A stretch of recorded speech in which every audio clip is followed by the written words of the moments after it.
सिंध जे तारीख़ी माथिलो मुमल जी माड़ी में सिंध जे लाज़वाल किरदार शहीद सबक़तुल्लाह शाह उर्फ़ सूर्य शाह बादशाह जी वरसी जे हवाले सां हिकु मेड़ मुनक़िद थियो, जंहिंमें शहीद सूर्य शाह बादशाह जे अक़ीदतमंदनि खेसि लफ़्ज़नि जी भेटा पेश कई। उन मौक़े ते फ़क़ीरनि रवायती अंदाज़ में समाजी महफ़िल पिणु मुनक़िद कई।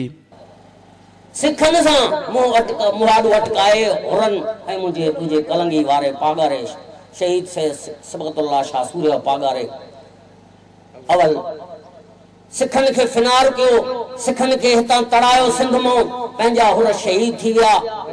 पीर पागार इमाम खे शहादत मिली, पर हितों सिखनि खे चीड़ बि नसीब न थी, शहीद थी विया। उन्हनि खे जसरामत कयूं था। असांजा हुर शहीद जेके थिया सिखनि खे कुझु न खणंदो, उनखे फिनार कयूं, भॼाए तड़ाए सिंध आज़ाद कयूं।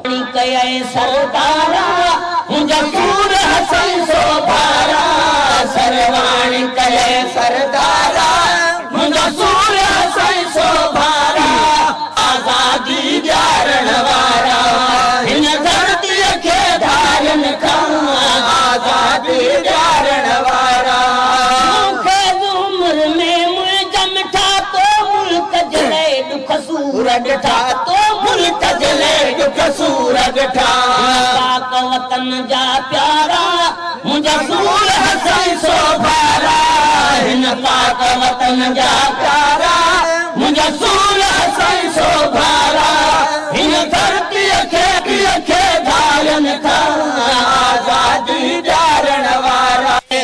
मदीने जे मीर सां लाईंदे त पले गंज पाईंदे, लाईंदे त पले गंज पाईंदे, उजरो पंहिंजो तलब कंदो कर, उजरो पंहिंजो तलब कंदो कर।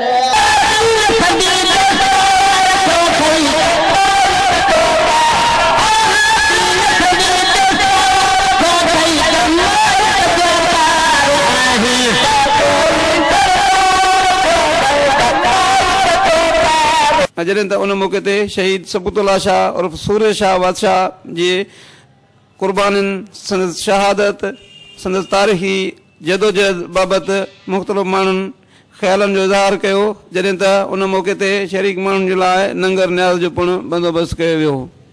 कैमरामैन यूसुफ मगी सां गॾु अलावराय बौज़दार, KTN न्यूज़, घोटकी।